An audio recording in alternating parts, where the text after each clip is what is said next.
자활 사례 관리의 기능.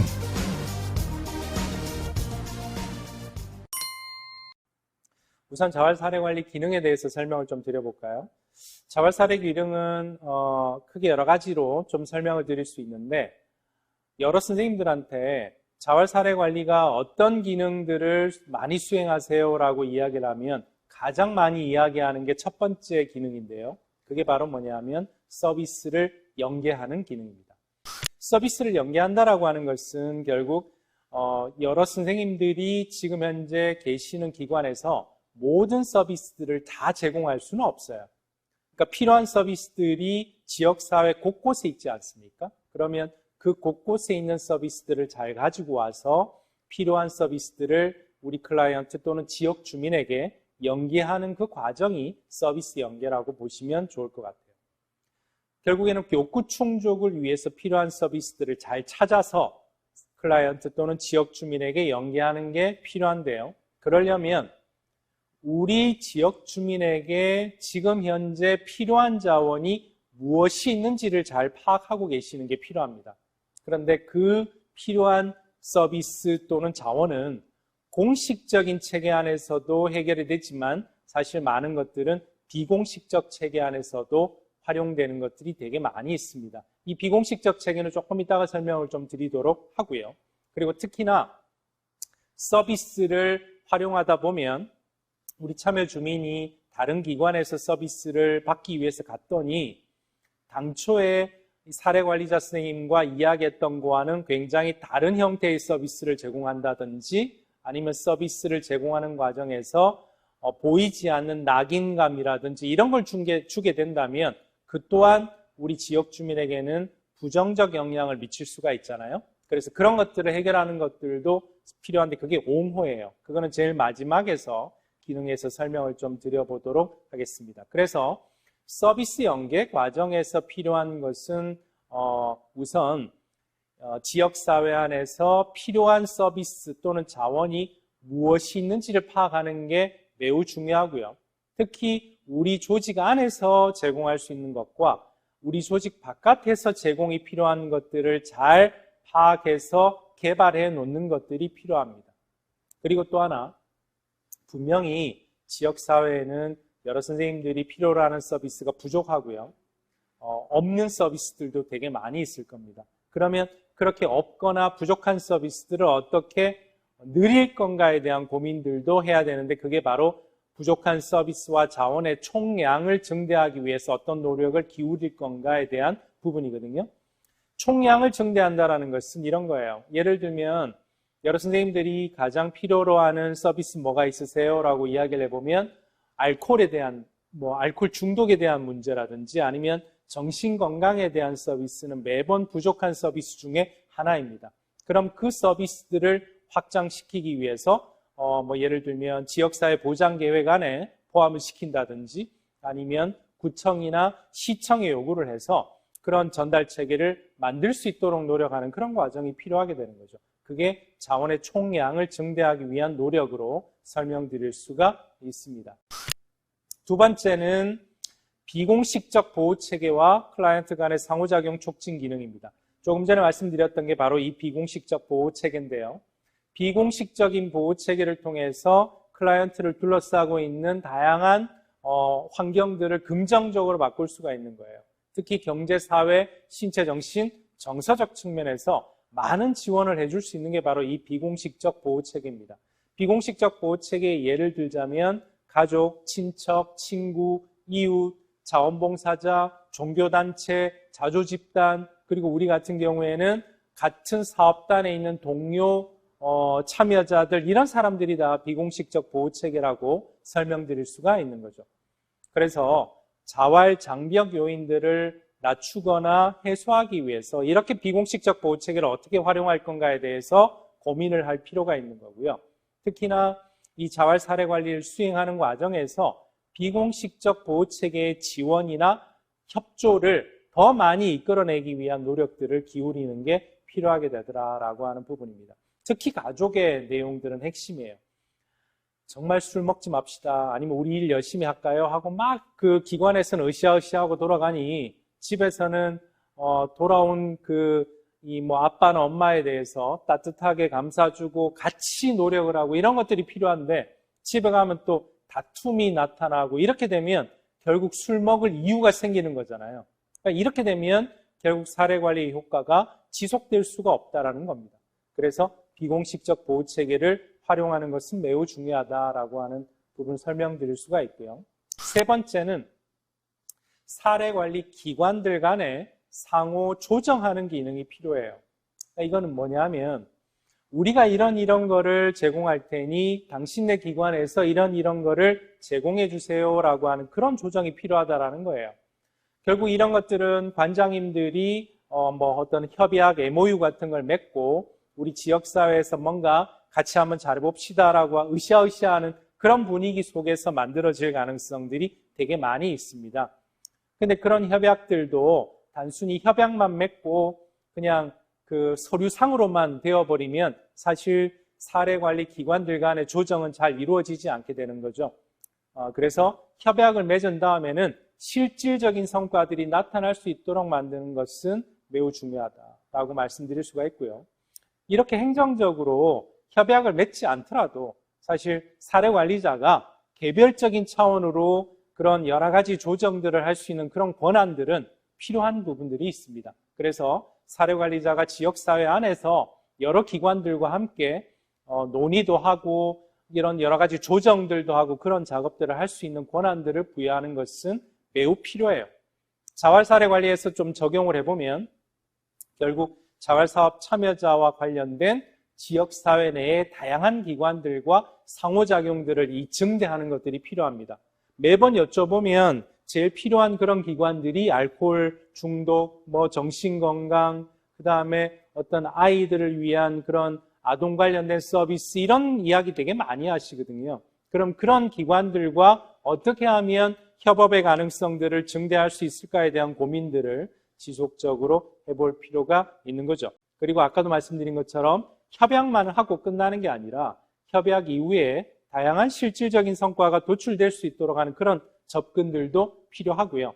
그리고 이 참여 주민들이 이용하는 여러 가지 기관들도 이런 사례관리 기관과의 상호작용 과정에서는 포함될 필요가 있습니다. 대표적인 게 아동 사례관리하는 그런 드림스타트 같은 경우에 보면요. 드림스타트는 아동통합 사례관리를 하는 기관이거든요. 근데 거기에 부모들은 대부분 자활사업 참여자들이 되게 많습니다.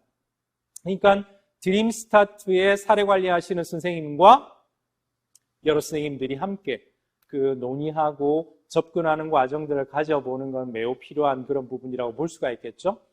그리고 사례관리자의 조정 권한들이 필요하다라고 말씀드릴 수가 있습니다. 네 번째는 상담 기능인데요. 이 상담 기능도 사실은 여러 선생님들이 지역사회에서 많이 활용하고 있는 기능 중에 하나다라고 말씀을 주세요. 이 상담 기능은 뭐냐면 다양한 어려운 문제들을 직접적으로 해결하는 그런 기능이라기보다는 여러 필요한 서비스들에 갈 수 있도록 동기부여하고 그 다음에 정보를 제공하는 그런 형태의 기능이라고 보시면 좋을 것 같습니다.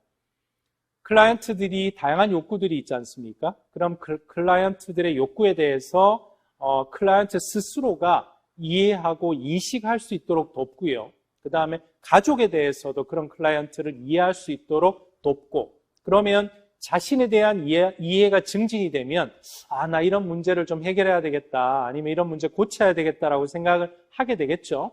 대표적인 게 알코올이에요. 알코올 중독 그 지역 주민들 만나보면 매번 하시는 말씀이 우리 병원 가서 사실 알코올 문제 좀 치료해 볼까요? 라고 이야기를 하면요. 그분들이 하시는 말씀이 왜 내 밥 먹는 걸 가지고 건드리냐 이렇게 이야기를 한단 말이에요. 그럼 그분들은 사실 알코올 중독이라고 스스로를 인식하지 못하고 밥 먹는 거라고 이해를 하는 거죠. 그러니까 그분들이 알코올 문제에 대해서 인식하게끔 그렇게 돕는 게 필요하고 그렇게 인식을 하면 인사이트를 가지게 되면 결국에 네 이제는 고쳐야 되겠구나라고 하면 어떤 기관에 가서 어떤 도움을 받을 건지에 대한 여러 가지 정보도 제공하고 접촉할 수 있도록 그렇게 돕는 그런 과정이 필요하게 되는 거죠. 그래서 클라이언트의 문제를 해결할 수 있는 동기부여의 과정이 이 상담의 기능이라고 볼 수 있습니다. 여러 선생님들이 만나는 지역 주민들 중에 선생님들이 직접 문제를 해결할 수 있는 그런 것들도 있지만 상당 부분은 보다 전문적인 기능들을 수행하는 그런 조직들의 도움을 받는 그런 기관에 가서 치료를 받아야 되는 것들도 많이 있지 않습니까? 그런 기관으로 가서 치료를 받을 수 있도록 도움을 주는 게 바로 이 상담 기능이라고 보시면 좋을 것 같아요. 그래서 자활 서비스, 자활에 필요한 여러 서비스 관련된 정보를 충분하게 제공을 하고 그 다음에 자활 관련된 욕구들을 스스로 이해할 수 있도록 하고 가족들도 그런 것들을 이해할 수 있도록 노력을 기울이고요. 그리고 자활 장벽 관련된 문제를 완화하고 참여를 촉진하기 위한 그런 동기부여가 필요하게 된다라는 말씀을 드릴 수 있을 것 같아요.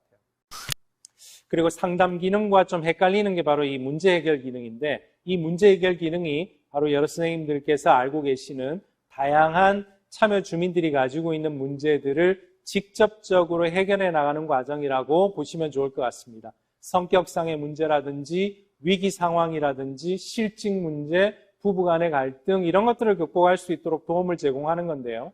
물론 선생님들께서 그런 전문성을 가진 상담 교육을 받든지 아니면 그런 거에 대한 자격증을 취득한 다음에 실질적으로 문제를 해결할 수 있는 그런 역할을 하실 수도 있습니다.